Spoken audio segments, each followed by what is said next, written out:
Welcome. Thank you for joining us today for this town hall. We're very interested in hearing from you and getting a sense of what you're experiencing during this pandemic.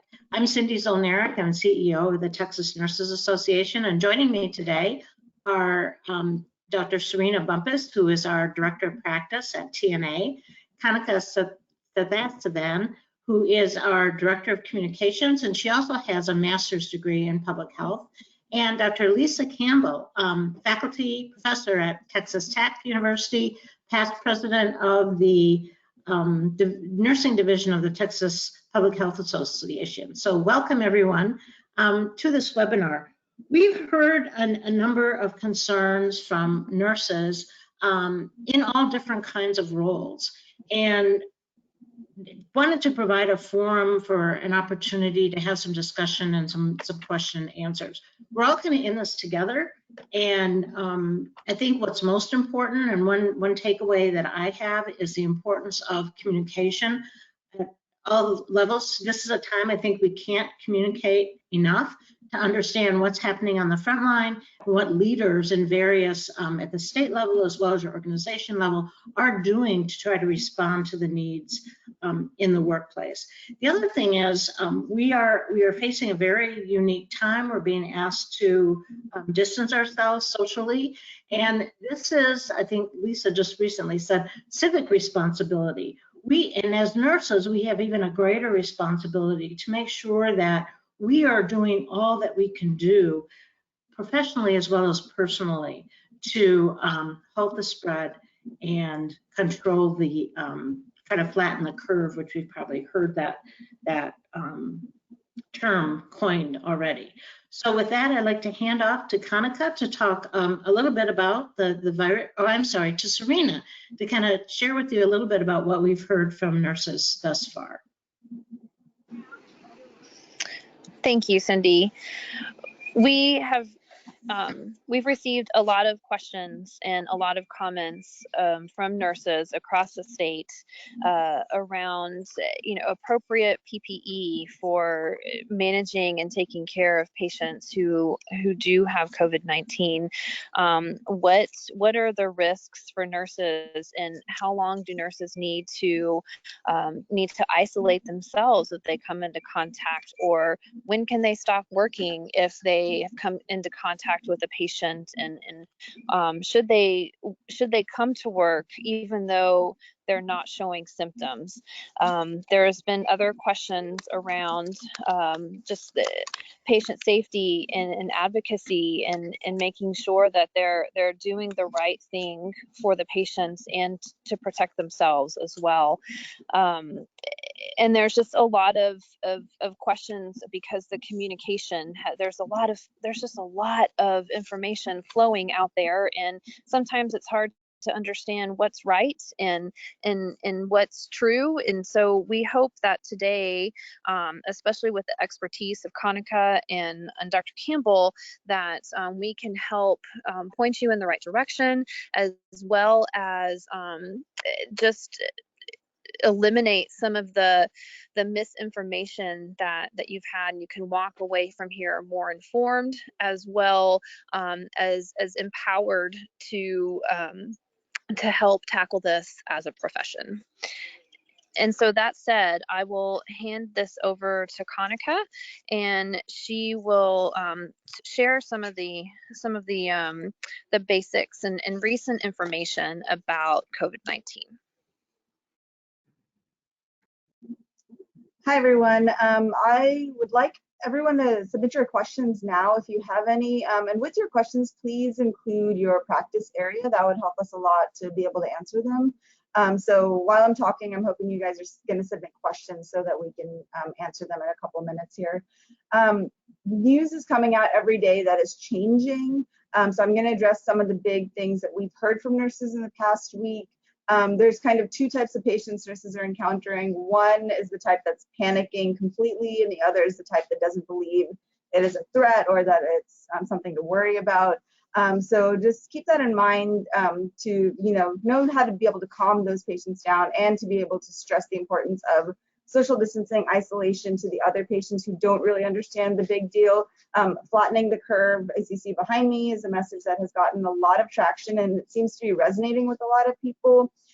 It's easy for people to understand the healthcare system is finite. We have, I believe I heard this morning, we have only 1 million beds in this country, and we have 331 million people. About 20% of all COVID-19 cases are severe enough to require hospitalization. So 20% of 331 million is way more than 1 million beds. So this is the issue that we are all struggling with, and we just have to get that across to patients. A couple of other misconceptions. The virus does affect children, but it seems to be more asymptomatic in kids. And so there's not a huge concern like there is, you know, with measles or any of those illnesses, that it would be more severe in kids. And the pregnant women, there was a study done on just 4 or 5 pregnant women that showed no adverse effects to the fetus, and then the babies did not have COVID-19 when they were born. So there is no vertical transmission. That's some of the new stuff that's coming out. There is kind of a rumor floating around that ibuprofen could aggravate the kind of cytokine storm that happens with the virus, and that does not seem to be true.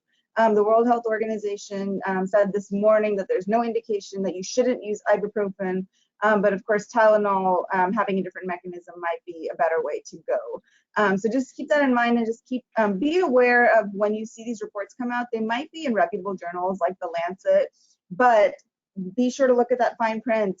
Is it actually peer reviewed? Has it been replicated? These are things that we're seeing them come out so quickly that they're skipping some of these steps, which we know are important. And that doesn't mean that the study isn't valid or doesn't have important information to share, but it's just something that should be taken in that context, that it might not be peer reviewed yet, and it might not be replicated yet. So just be careful with that. Another thing is that the testing, the numbers we're seeing right now are only from people that have been tested. And we know that a lot more people probably have COVID-19 than have been tested. So just pay attention to those numbers going up. I think they doubled in the last day already. And part of that is just that testing is getting out there. So try to calm your patients' fears around that too. It's just that we're testing more people, and yes, it might be more widespread in the community. There are several chronic illnesses that seem to complicate the illness with COVID-19. And the big ones are heart disease, respiratory illnesses like asthma or COPD, high blood pressure, and diabetes, and then immunocompromised patients. So I know that some people are stopping things like steroid treatments because that lowers your immune system. So just watch out for those things too with your existing patients. I am going to try to keep track of all of this and put it into an FAQ that we will post on our website, hopefully today or tomorrow morning, and try to get you just the latest public health news on this virus. And with that, I am going to pass it over to Lisa to talk about recommendations for healthcare workers, especially concerning the lack of PPE and the lack of testing. So thank you, Kanika. I did read a really interesting report today. I just wanted to comment on a couple of statistics if I can. Can everybody hear? Can you hear me okay? Wait, you can hear me? Okay, great. So this morning I was reviewing some information before doing a podcast for the University of Pennsylvania School of Nursing. Right now, I know many of you are tracking on the Johns Hopkins website, which is providing us a case count, and I want to reiterate what Kanika said. So we don't truly have a denominator or the number of cases to really calculate the mortality and morbidity rate. It's suspected that we may have a higher case count than what's been documented because 80% of people actually have mild symptoms to know. And right now they're estimating that about, the report that I read was that 21 to 31% of the US COVID-19 patients between February 12th and 16th were hospitalized, which I think will be important for our listeners here, our fellow nurses, with 5 to 12% admitted to an intensive care unit, and an estimated of 1.8 to 3.4% of US COVID patients have died over that period. That was a CDC report that was posted on the American Hospital Association that I reviewed this morning. So if you look at this morning's data on Johns Hopkins tracker, which has us at US cases 9,415 and 150 deaths, that's actually a very rough calculation, mortality rate of 1.59%. One thing that's important also to remember, and I posted the link, but I'm not sure how to post it to everybody, for Texas Department of State Health Services. What you want to do is look at Texas Department of State Health Services page where they have the actual documented cases in the state of Texas. Right now we have 83 cases and 2 deaths. And if you look on that page, they have actually the cases by county. Many of you are, this might help you in communicating to your patients, your neighbors, your family, your churches, your nonprofits, your professional organizations, to know exactly what is the disease burden in your community. I think that's really important for us to understand. Before I talk a little bit more, I do want to say that I believe it's our obligation as nurses to do 2 things. One, we're the most trusted profession. So 1 is to get out accurate information, and 2 is to correct misinformation. We have an opportunity now. So when Kanika was talking about patients feeling panicky or anxiety or stressed, the best thing we can do is calmly relay the facts that we have, and that the facts as we know it. Unlike H1N1 pandemic that we dealt with, the swine flu, we now have a historical record of what happened, but we now are experiencing in real time what's going on with COVID, and it is a moving target. Things are changing constantly. So what I believe you wanted, and maybe I'm missing the point, but I think, so the point is, what about healthcare workers? I was interviewed by BBC last week about the situation in the United States, and the first thing I said was that we don't have enough testing kits available. I know these are being pushed out. People who, we're hearing reports from public health nurses and nurses across the United States that people that actually are symptomatic may be having difficulty being tested or not being clear on where to be tested. One line, a central line that you can give people in the state of Texas is 211. If you press option 6, they do have information for patients on COVID, but having that information in your community to know where to tell people to go get testing is really important for nurses. So you'll have to look in your local areas. So we do still have a shortage being reported of testing across the United States. The other thing in terms of PPE, so as many of you know, the president and vice president met with nursing organizations yesterday at the White House, yesterday afternoon at 3 o'clock Eastern time.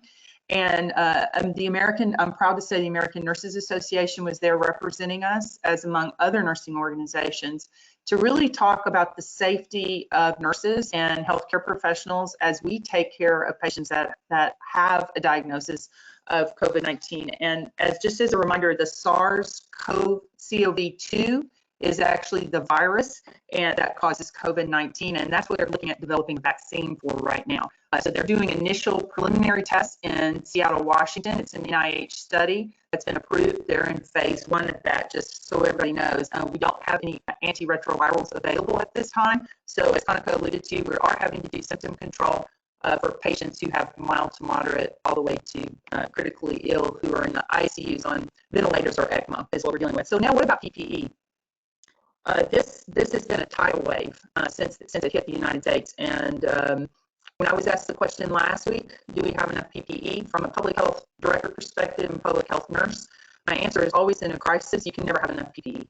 And we're seeing now that CDC has adjusted recommendations based on the availability of our supply chain. So it went from everybody wearing an N95 mask to wearing masks to we are hearing reports of nurses having to reuse masks. And then as a last-ditch effort, it's now on the CDC's website. If we were to run out, as an example, which we understand that they're increasing the supply chain, that it's recommended that we use even a bandana to cover your face in treating patients. I don't say this to create panic in our nursing workforce or with my colleagues, but this is what's on the CDC website at this time. If any of you had an opportunity to look at that, I can At least that. provide a link. Yes. Hello? I can't hear. Cindy, can you hear me? Yeah. Lisa, I'm sorry. You're cutting can't out. understand you. You're Everything's breaking up a garbled. lot. The sound is not coming through. Can you hear me? You were cutting out quite a bit, but I don't know if it's my reception or. I can't. I thought that. No, it's I just went ahead everyone. and unplugged from It's everyone. Can you It's hear me? just Unplug really your messed up. headset. Now I can't hear you at all.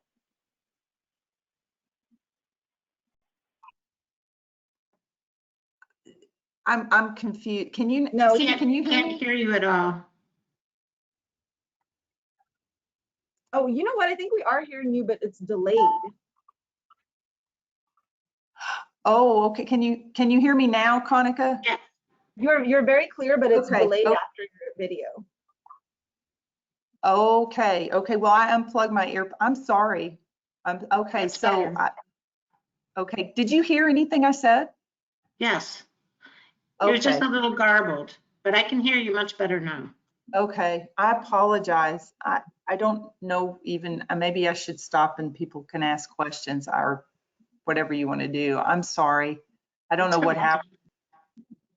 Well, Lisa, you We were have a talking few questions, so we could take those. Okay.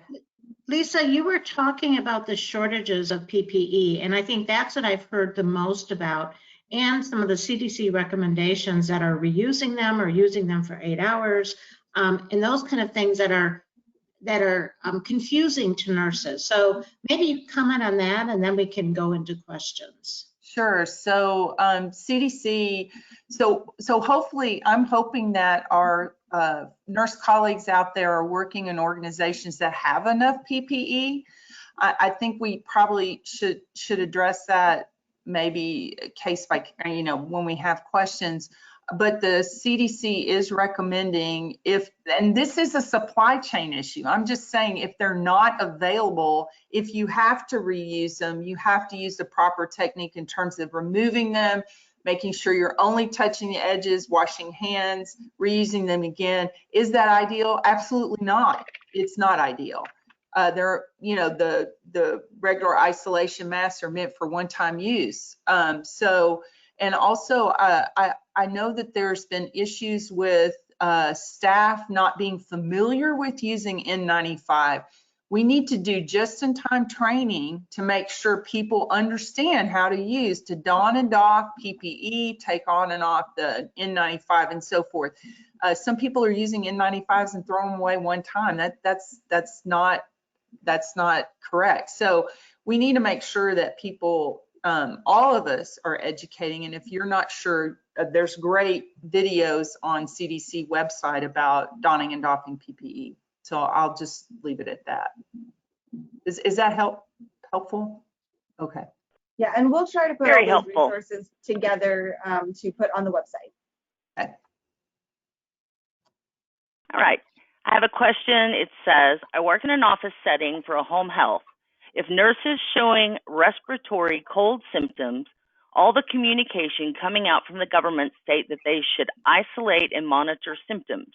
In speaking to a physician, guidance was given that unless the symptoms are severe, a test isn't warranted at this time, but to monitor and work from home. Should nurses get tested no matter what, rather than provide direct care or not? That's a really good question. It brings up the issue of the numbers of tests that we have available, and that we should be following the guidelines in terms of who should be tested. I would say if somebody does have respiratory issues and they can work from home, they should work from home. And just watchful waiting, which is what we do with quarantine. That's what it is, watchful waiting. Certainly at any signs of anything getting worse, that would indicate that they may potentially have COVID-19, they should get tested. Thank you. Next question is, what as an organization? I'm sorry, Cindy? I was just going to add that even if you get tested, you're going to need to quarantine yourself for a while until the test results come back. So, so go ahead. The No, Cindy, that's right. Cindy's exactly right that you may need to quarantine. The other part, there's two parts of that. In terms of the test, you know, I don't know if you recall, but the original test, there was some issues with the accuracy of the test. And as with any test that we have, there's sensitivity and specificity of the test. So how many false positives are we getting and how many false negatives are we getting? I was on a call last night with a nurse from New York, an emergency room nurse who clearly had all the symptoms. She was tested and tested negative, and she said, I know I must have it. Okay, so she says, I've chosen to self-quarantine myself, but she said, I know I have it. I have all the symptoms, I have fever, and so we don't.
And one more thing that I will link online is the UK study, the modeling study that came out yesterday, because that really shows what happens if we do not react immediately, what's going to happen. So that might be a little more persuasive to local leaders.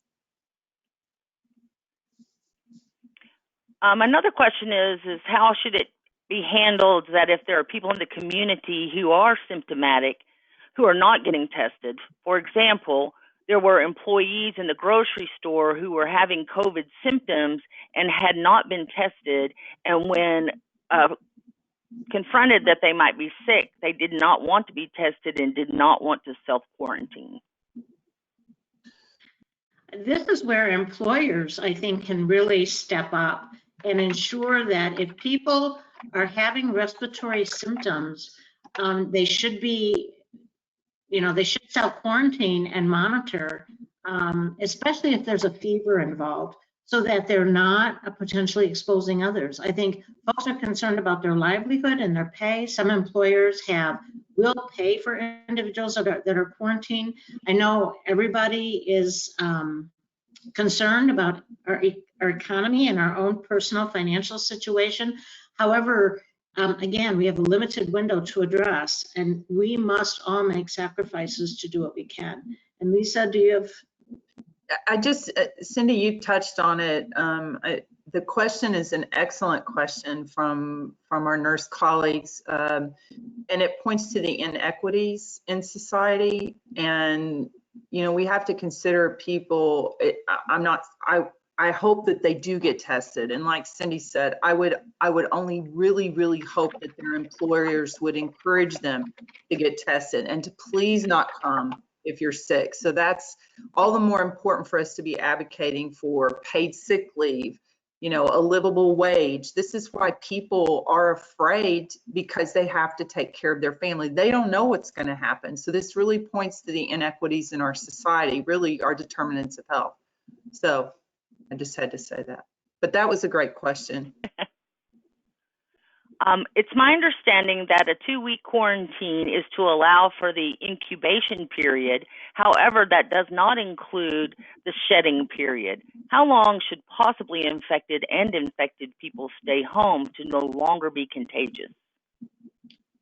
So there's been a study recently that showed that you are contagious maybe 2 to 8 days possibly after the symptoms subside.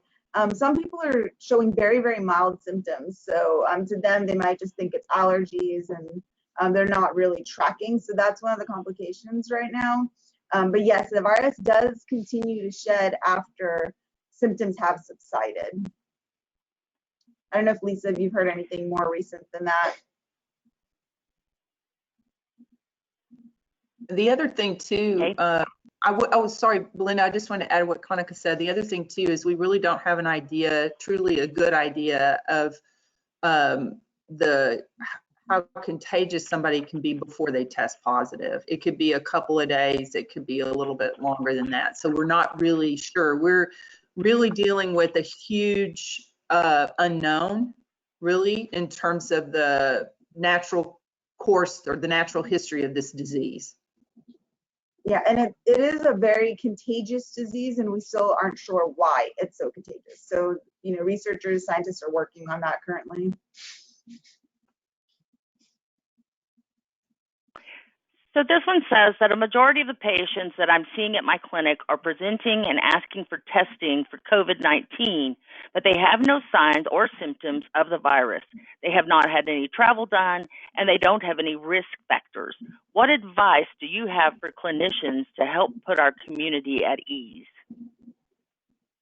So I'd like to take this.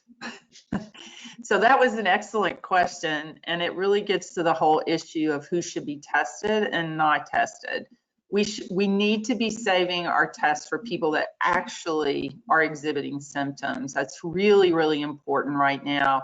And so what I would encourage all nurses to do is make sure you read up and understand the signs and symptoms, the risk for the individual, and be able to say, I believe it's okay to say, you know, I understand why you're worried. I hear your concerns. Really validate people's anxiety. I mean, all of us on this call probably have some anxiety at some degree about, you know, whether or not we're going to become symptomatic or not, or if we are symptomatic. So really acknowledge that person's anxiety and concerns, and then give them the facts.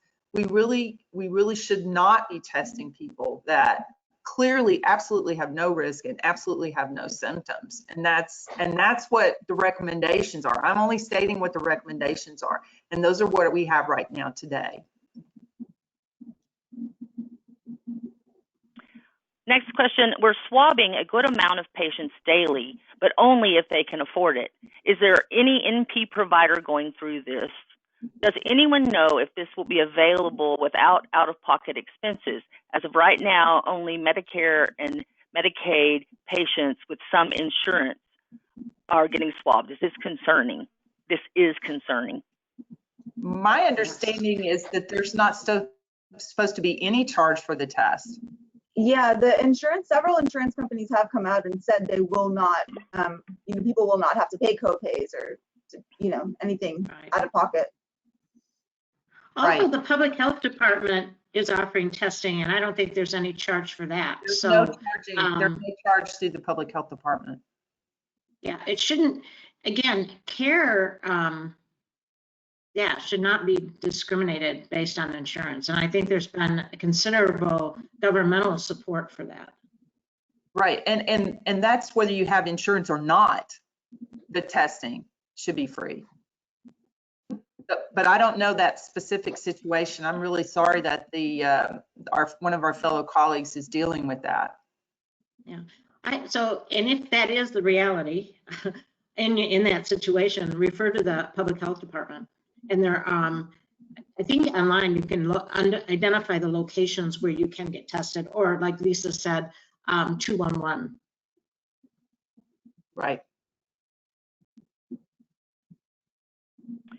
Next question, should my specialty hospital that only performs elective ortho procedures be closed? They continue to stay open and shame the nurses who try to put on masks.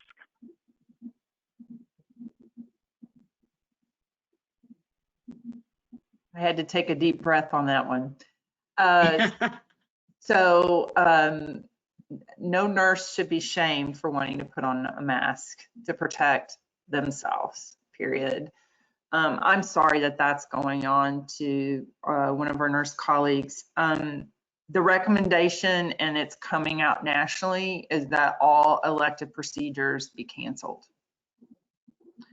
What an independent freestanding organization does, you know, I mean, it is a national recommendation to not do elective procedures. So I'm beyond just beyond stating that fact. I'm not sure what to say to the other person, the nurse, except the nurses need to protect themselves. And Lisa, I would add, this is Serena, that is another, that's another concern that nurses have brought forward, is that they have wanted to wear masks in their work environment to protect themselves, just as they would if they were medically exempt from the flu shot and needed to mask during flu season. And there have been reports of organizations telling them that it was inappropriate and to not do that. I see. I think, I think what's key to keep in mind is the appropriate use of masks. So, if everybody wears masks all the time, that's using up a lot of supplies unnecessarily. So I think the situations have to be considered, that specific situation. And is there a need? Is there a clinical need for a mask? Does someone symptomatic, if you're working with a patient who's symptomatic, and then what type of mask is most appropriate for that situation? I think generally just wearing masks all the time, there's a number of things that have been stated by CDC. It provides a false sense of security, it uses up supplies unnecessarily, et cetera, et cetera. Thank you for clarifying that, Serena and Cindy. Sorry, I heard that. I was like, what? So it is based on, it is situational, case by case.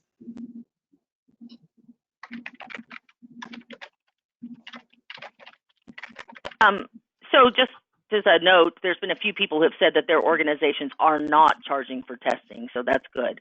One question that came up is calling for safe harbor an option if a facility is not providing adequate PPE or shaming nurses for requesting PPE? So safe harbor has to do when a request applies when a request is made that you believe violates your duty to the patient.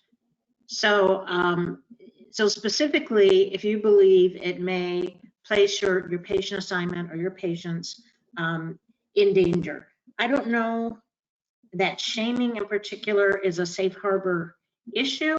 I think and safe harbor, I think in these situations, in disaster situations, I think particularly has relevance if and when, and it may be currently, nurses are working in compromised environments, such as when we start to have a need for greater ICU beds than what we have, and we see overflow on the non-intensive care units, and nurses are being asked to take for larger patient assignments and those kinds of situations. And nurses may want to evoke safe harbor, not because that's going to necessarily the organization is able to change the assignment or change the circumstances, but that safe harbor protects the nurse's license if there is an error made during that shift or during that assignment.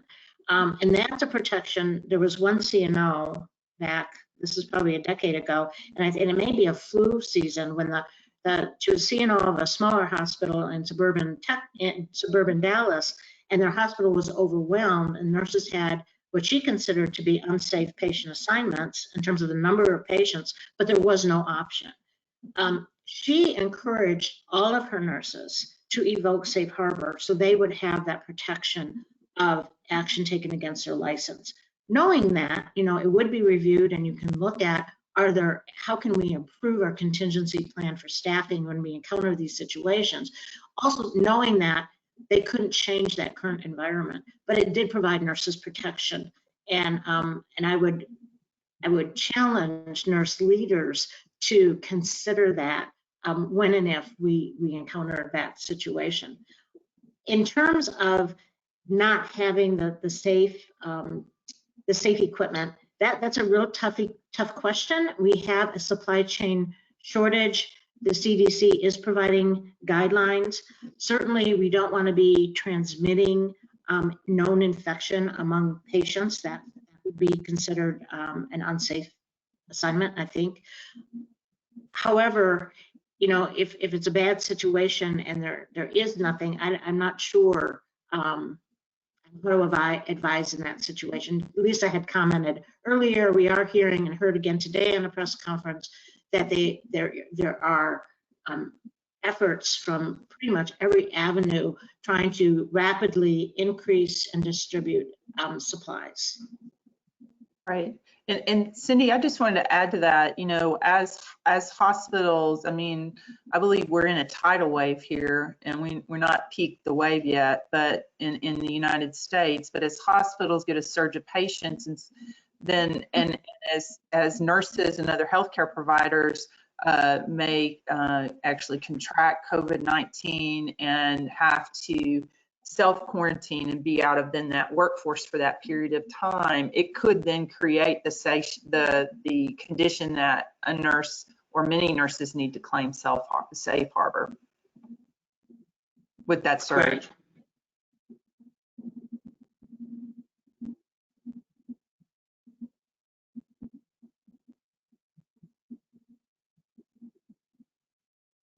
I don't have other questions right now, so I don't know what the next, was Serena speaking again? Who's speaking next?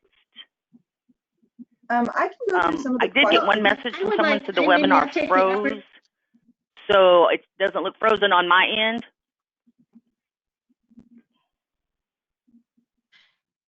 I would, if I may, I would like to take the opportunity to talk a little bit about, you know, organizational response. So, you may know that last week, the ANA, the Medical Association, the Hospital Association sent a letter to Vice President Pence requesting a number of things to act to make sure that the healthcare workforce and healthcare organizations had what they needed to respond as best possible to this situation. And there has been follow-up action to that. I have also been in touch with and communication with Hospital Association, Medical Association, Public Health Coalition, again, to try to join our forces politically in terms of making requests and making sure that there's attention to needs, but also looking at what are we hearing, what are we experiencing, and some of what, you know, I was hearing from nurses on the front line, and I know Serena can attest to this, is a lot of discussion about there's confusion, there's mixed messages today, this is okay, tomorrow that's okay, these are the recommendations today, they change tomorrow, what are we supposed to do? And then from leaders in terms of all the things they are trying to do to coordinate responses, using the trauma system, the regional advisory councils that are set up for the trauma system, using those to help distribute supplies equitably across the state. There are a lot of things going on behind the scenes that direct care nurses may not be aware of. So I said this in the beginning, but I want to stress again, there is a lot happening on many different fronts. It's hard to keep track of it all. The recommendations are continuously changing. It's very fluid and dynamic. In times like these, you cannot over communicate. So I would urge direct care nurses, communicate up the chain to let them know what you're experiencing, what your concerns are, and nurse leaders, make sure you are communicating to the direct care nurses that you hear them, what your responses are, what your plans are, what you're doing, because we don't want to have panic, and we want to minimize the anxiety and stress amongst ourselves so that we're best able to respond. And I want to echo Cindy's comments. I think that, you know, there's so much going on, and I think it's easy for us to forget, especially in this situation. I think we all need to remember that this is truly the first time our leaders are having to go through this as well. And I think that our leaders are truly working hard, and they are trying to take into consideration the best interests of the nurses and manage all of the things that need to be managed on a day-to-day basis. And so over communication, I cannot emphasize that enough. We have to communicate up, and we need to communicate down as much as possible.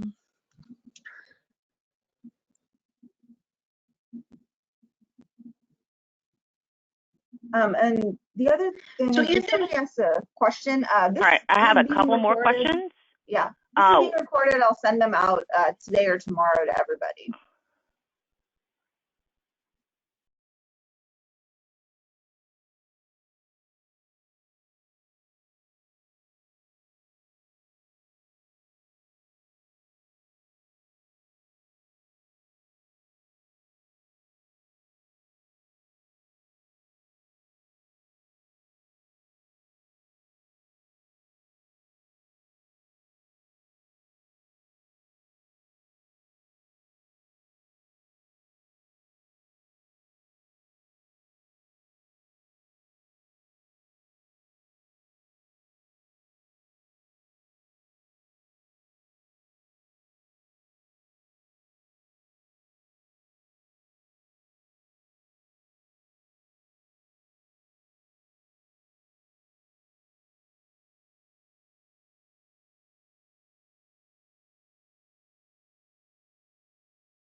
to consider the age of our nursing workforce.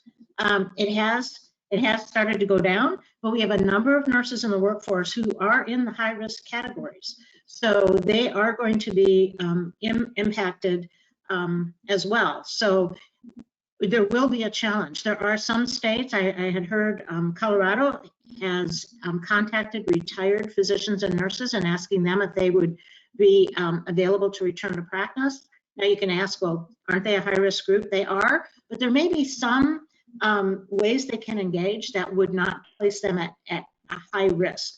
The physician who was interviewed was a retired pulmonologist, and he said he didn't feel competent anymore to do the interventional pulmonology work, but certainly his diagnostic skills were good, and he could do screening, and he could review cases and do recommendations. And so in consultation, there's a lot of different ways that retired healthcare professionals could return and contribute. As there have been some calls for nursing students who are seniors to be able to participate in screening patients and other things for which they've been trained. There are some challenges to that, I think, to healthcare organizations. Many are not allowing students in their environments right now to try to reduce the flow of different individuals, but we may need to relook at how we use all of our resources as the demand increases.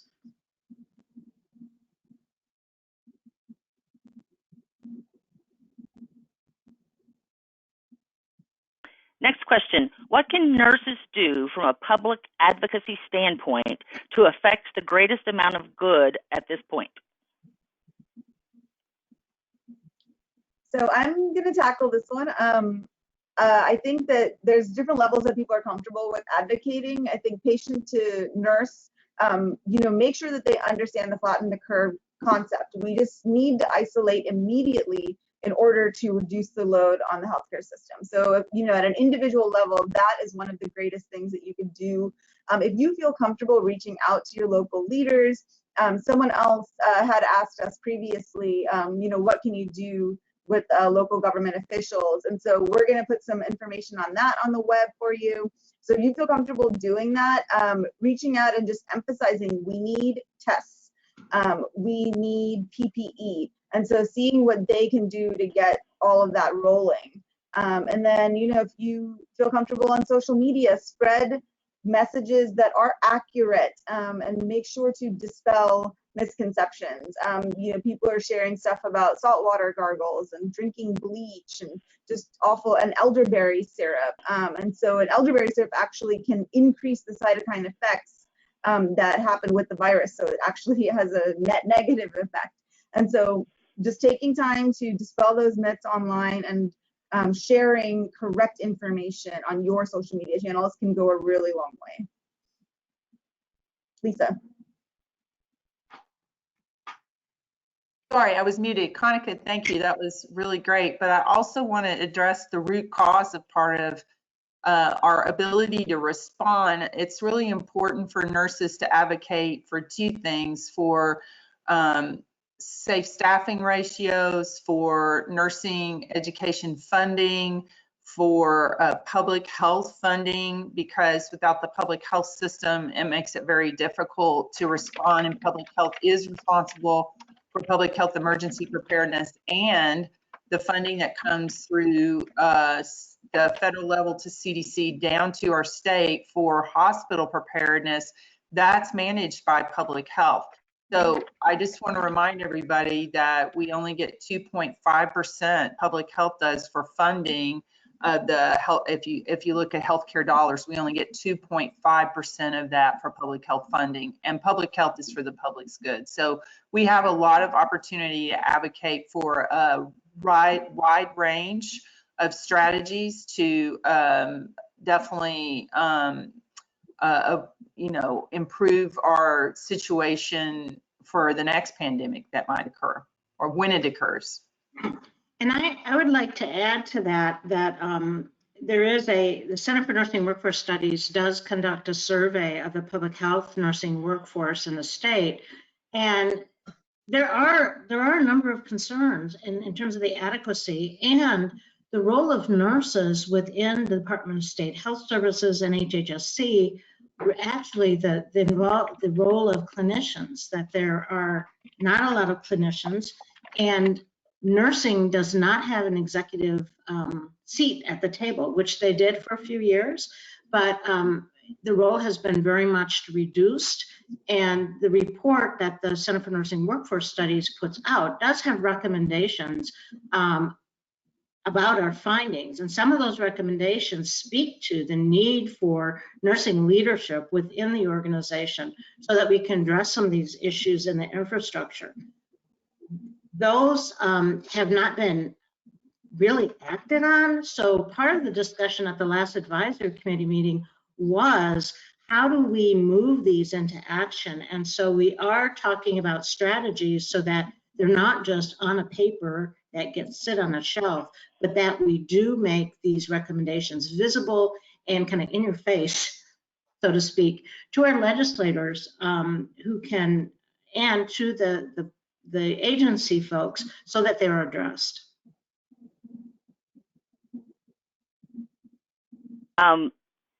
The last question I have right now is, should we ask the board to add PPE use, donning, doffing, etc., to be added to mandatory CE for licensure? Generally, TNA's policy does not support mandatory C&E for licensure. The reason being, we have 20 required C&E, and the more you eat that up with required, nurses aren't getting what they need for their specific roles. The other thought that I have is that PPE is constantly changing and recommendations constantly change. So I think what Lisa mentioned earlier, the just in time may be the best strategy for PPE. I think, nurses, as part of our basic competencies, is to understand aseptic and sterile technique and understand transmission of illness and understand basic principles of protecting ourselves. So then if we get specific instruction on specific types of equipment and PPE, those two together we should be well prepared to protect ourselves. Plus availability. I guess that's a third piece we need. If that's the last question, I'd like to offer an opportunity for Dr. Campbell and Kanaka and Dr. Bumpus to make any final comments before we close the session. So Cindy, this is Lisa. I would like to thank everybody who participated today, our nurse colleagues on the phone. And remind each other that many of us have expertise in different nursing practice domains. Mine happens to be in public health. When we're facing times of crises, we need to reach out to each other and with our expertise and work across domains. And so it's always a privilege to work with my nurse colleagues. Thank you. Kanaka? So I know that we've gotten a lot of questions about, vaccines and antivirals and treatment and all of that. And there are several vaccines that look promising, but we have to be realistic that this is going to be probably a 12 to 18 to 24-month process before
I think we lost you, Serena.